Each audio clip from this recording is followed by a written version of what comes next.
கோவம் எவ்வளவு பெரிய எமோஷன்ல uncontrollable, can't stoppable, volcanic, ruthless and violent. இது எல்லாமே நெகட்டிவ் சைடு. கோபத்தோட பாசிட்டிவ் சைடு என்னன்னு தெரியுமா?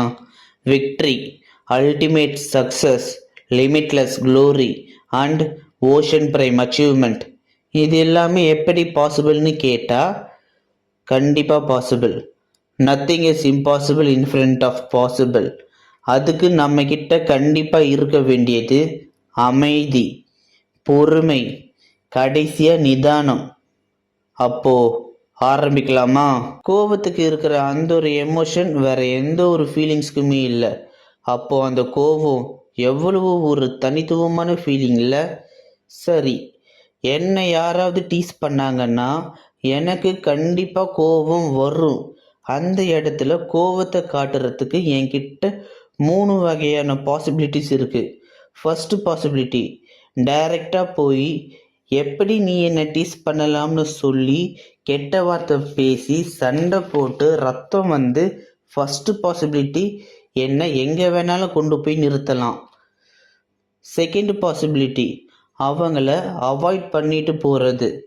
ஃபைனல் பாசிபிலிட்டி, டீஸ் பண்ணவங்க கண்ணு முன்னாடி கஷ்டப்பட்டு போராடி ஜெயிச்சு கெத்தா மாசா தெனாவட்டா காலரை தூக்கி விட்டு அவங்க கண்ணு முன்னாடியே நான் யாருன்னு நிரூபிக்கணும். இதில் நான் 3வது பாசிபிலிட்டியை தான் சூஸ் பண்ணுவேன். அதாவது ஃபைனல் பாசிபிலிட்டியை தான் நான் சூஸ் பண்ணுவேன். காரணம், ஃபர்ஸ்ட் பாசிபிலிட்டியை சூஸ் பண்ணுறதுனால எனக்கும் அவங்களுக்கும் பெருசாக என்ன வித்தியாசம் இருக்குது? வித்தியாசமே இல்லை. செகண்ட் பாசிபிலிட்டி, நான் ஒன்றும் நேர் இல்லை, யார் என்ன சொன்னாலும் அமைதியாக கேட்டு போகிறதுக்கு.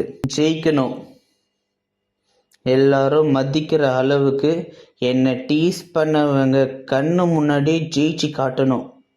அதனால தான் நான் தேர்டு பாசிபிலிட்டியை சூஸ் பண்ணுறேன். சரி, ஜெயிக்கணும்னா கண்டிப்பாக அமைதியாக இருக்கணும். அமைதியாக இருக்கிறதுனா எப்படி?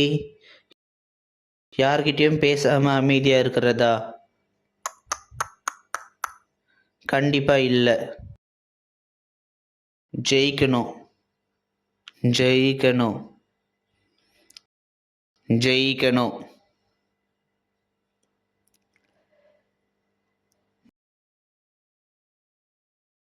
ஜெயிக்கணும்.